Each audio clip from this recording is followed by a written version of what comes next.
Kan banyak Tat yang bela-belain dia beli tas branded ngutang. Nah itu. Di mana-mana numpuk. Nyicil lah bahasanya ya. Iya, Nyicil. banyak loh, Beb. Kasihan juga kan, Tat. Nggak kebeli Mereka kan juga gitu ya. pengen punya laptop atau Ya. ya. Buat aku selalu memujamu, mencintaimu seperti kau mencintaiku. Buat aku selalu mengingatmu. Assalamualaikum warahmatullahi warahmatullahi wabarakatuh. Kamu kayak ini lemes banget nih Pak, puasa baru hari Aku ke-6 emang nih. cool kan orangnya. Oh, cool. Ini bukan lemes. Bukan aus, lapar, perutnya Dikit keroncongan lah, gitu. dikit lah. Nadanya meronta-ronta gitu. Untung mic-nya di sini nggak di sini. Kalau Kalau di sini apa namanya dia ikut ngerasain gitu loh. Gembel-gembelku yang ada di perut. Gembelnya teriak ya di dalam ya. Asik, pokoknya udah hari ke-6 nih, alhamdulillah ya Romeo and Juliet kita udah makin mulai terbiasa dengan ritme puasa, Iya. makin mendapatkan banyak manfaat dari puasa, jadi makin seger, jadi makin berlomba-lomba mencari kebaikan dan nggak boleh patah semangat untuk banyak beribadah dan juga berbuat kebaikan sekecil apapun itu. Ya. Nah, episode kemarin kalau kalian udah ikutin kita ngebahas tentang apa ya kemarin ya Mbak? Episode terakhir. Episode yang sebelumnya Yang kemarin ya. tentang sedekah ya, Tentang prioritasnya sedekah, prioritas. siapa yang harus diprioritaskan dalam bersedekah. Ring 1, Oh, ring 2 bicara dan ring 1, ring 2. Oke. Dan Nah, terima kasih. dan terima kasih, bener itu iya, cakep betul. banget. Nggak nonton, langsung lihat episode sebelumnya. Nah, kalau kali ini kita mau ngebahas ini nih Tat, tentang masih keterbukaan tapi keterbukaan tentang hutang. Kalau kemarin-kemarin pendapatan Lulu boleh nggak belanjain uang suami untuk barang-barang branded, beli tanaman. Kesannya kelebihan duit gitu loh Kalau bagi-bagi. kesannya kemarin ya kan. ngebahas kelebihan duit. Sampai Sedekah. bicara ring 1, ring 2, ring 3 kan. Kayaknya banyak banget gitu duitnya ya. kayaknya, Nah, sekarang Nah, baru sekarang kita bahas. Utang nih kita ya, cerita yang utang kita. Nah, sejauh apa hutang ini harus terbuka terhadap pasangan? Dan hutang-hutang apa sih yang diperbolehkan dalam rumah tangga yang baik lah artinya? Dan apakah hutang yang dikerjakan atau diambil keputusannya oleh suami itu akan dibebankan juga kepada istri atau sebaliknya, Ustadz? Ini agak sedikit ini ya. Serem nih bicara Iya. hutang. Horor nih. Episode kali ini horor. Iya, jadi berhutang itu boleh dalam Islam. Tapi ada catatan. Oke. Pertama, untuk hal-hal yang memang sangat kita butuhkan. Ya. Jadi untuk kebutuhan. Kemudian yang kedua, berhutang tidak melebihi batas kemampuan. Ya. Kan kita sudah bisa mengukur ya. Ya. Kemampuan kita di titik mana sehingga kita bisa berhutang. Kemudian yang ketiga, memang harus mendesak kalau dia memilih untuk berhutang. Jadi hutang itu bukan pilihan awal, tapi pilihan terakhir setelah semua jalan dilakukan tuh mentok misalnya, maka dia berhutang. Dan tentu ya ketika berhutang menerapkan prinsip-prinsip syariah gitu ya. Iya. Nah ini di antara batasan-batasannya. Iya. Seorang istri ketika menginginkan sesuatu gitu ya tinggal bilang kepada suaminya. Ingat pernah saya sampaikan di awal ya, ada kebutuhan, ada keinginan. Kalau itu sebatas keinginan yang sifatnya tersier atau cuman mempengaruhi gaya hidup kita doang gitu ya. Status sosial kita. Biar kelihatan. Kalau menurut saya sih tidak usah berhutang pada bab itu. Iya, kan banyak Tat yang bela-belain dia beli tas branded ngutang. Nah itu. Di mana-mana numpuk. Nyicil lah bahasanya ya. Iya, Nyicil. banyak loh Beb ngutang-ngutang kayak gitu. Sementara kan dalam syariat Islam diatur. Gitu. Kemudian kan Nah, setelah kalau sudah terjadi hutang gitu ya, maka sudah menjadi kewajiban kita adalah menyegerakan untuk melunasi hutang itu.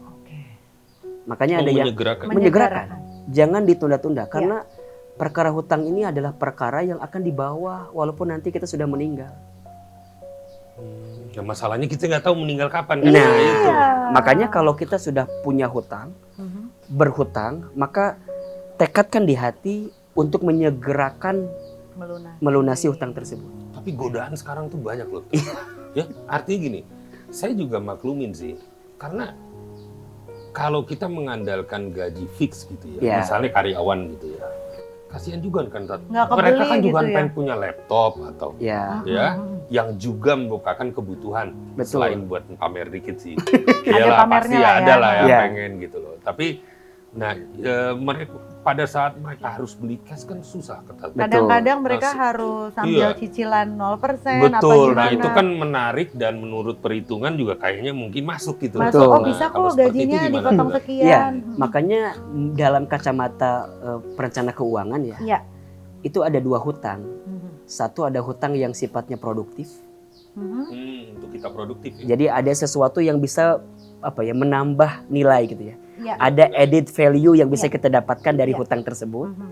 Ada yang kedua hutang konsumtif gitu. Iya. Yang hanya akan habis dimakan dengan waktu Betul. atau dengan gengsi. Iya. Makanya cara membedakan hutang produktif Mhm. dengan hutang konsumtif adalah kalau hutang produktif itu semakin kita mengambil hutangnya semakin bertambah nilainya. Mhm. Termasuk bertambah tentang apa yang bisa kita hasilkan dari hutang tersebut. Oh, kalau Iya. gitu boleh ya. Boleh. Karena memang itu kendaraan. Iya. Itu jalan gitu Iya. untuk bisa meningkatkan penghasilan kita. Mhm. Tapi tetap ukurannya harus sesuai dengan kemampuan juga. Balik lagi Ke situ. Jadi syarat yang tadi 4 saya sampaikan Mhm. itu harus menjadi rambu-rambunya. Iya. Nah, kalau yang konsumtif itu ya itu, dia mengambil sesuatu, dia berhutang hanya sekedar gitu ya untuk mamerin di sosial Gengsi media doang, pengen statusnya. Iya. Makanya cara membedakan antara kebutuhan dan keinginan salah satunya adalah kebutuhan itu kalau tidak tercukupi atau tidak terpenuhi yang akan terganggu adalah dirimu, tubuhmu. Iya. Tapi kalau keinginan jika tidak terpenuhi yang akan terganggu hanyalah status di sosial mediamu. Iya. Benar. Itu bagus tuh. Kenyataannya Iya itu kan? karena sekarang dunia sosial media dunia tipu-tipu. Betul. Dan ini juga penting. Teman-teman, pemirsa, please jangan membandingkan kehidupan kita dengan kehidupan orang lain yang nampak di sosmednya. Iya. Padahal lupa ya, Tat. Karena Iya. sosmed itu tempat pamer, tempat pamor katanya. Iya, benar. Jadi apa yang ditampilkan di sosmed itu selalu yang pamer dan yang pamor gitu. Betul. Makanya jangan kepaku dengan apa yang di sosmed. Boleh Iya. jadi kenyataannya nggak seperti itu. Betul. Pasti kita akan capek banget sih hidup Iya, kalau cuman ngeliatin sosmed orang. betul. Kemudian kita bandingin dengan kehidupan kita. Iya. Makanya ada Masih istilah. menyindir loh, Ustaz. Menurut Jangan apa? keseringan. Oh, Yang matanya makanya ada muter-muter, istilah Tat. apa tadi? Padahal udah ada loh di sosmed yang matanya muter-muter Tat. Makanya makanya? ada istilah ini apa namanya? Jika ingin bahagia, jangan pernah mengukur ukuran kaki kita dengan ukuran sepatu orang lain. betul. Karena ukuran kaki kita dengan ukuran sepatu yang ada di kaki orang lain itu kan nggak sama. Gitu. Betul. Ada orang lain yang ukuran kakinya 42, Mm-mm. kita paksain pakai di kita yang ukurannya 38 Iya. misalnya. Apa yang terjadi? Longgar kan? Iya. Longgar dipakai nggak enak juga. Mm-mm. Ada juga yang mungkin sebaliknya, itu juga nggak enak, jadi Kesempitan. sempitan. Mm-mm. So jalani hidup ini dengan apa ya? Sesuai Sesuai dengan apa yang kita dapatkan, Betul. sesuai dengan apa yang kita butuhkan. kita butuhkan, bukan apa yang kita inginkan. Betul. Nah, Tat, ini yang paling menarik adalah Ya. yang mau aku tanyakan. Kalau Apakah hutang suami atau hutang istri itu akan Ah. dibebankan oleh pasangan? betul. Jadi Karena dia misalnya ngambil utang nggak ngomong, tapi begitu ada apa-apa, kan ini kewajiban kita berdua dong bayar Oke. hutang gitu. Itu gimana? Tat? Oke. Banyak yang ribut loh ini gara-gara menarik nih, ini menarik. gara-gara Hmm. hutang-hutangan nggak terbuka dalam rumah Betul. tangga.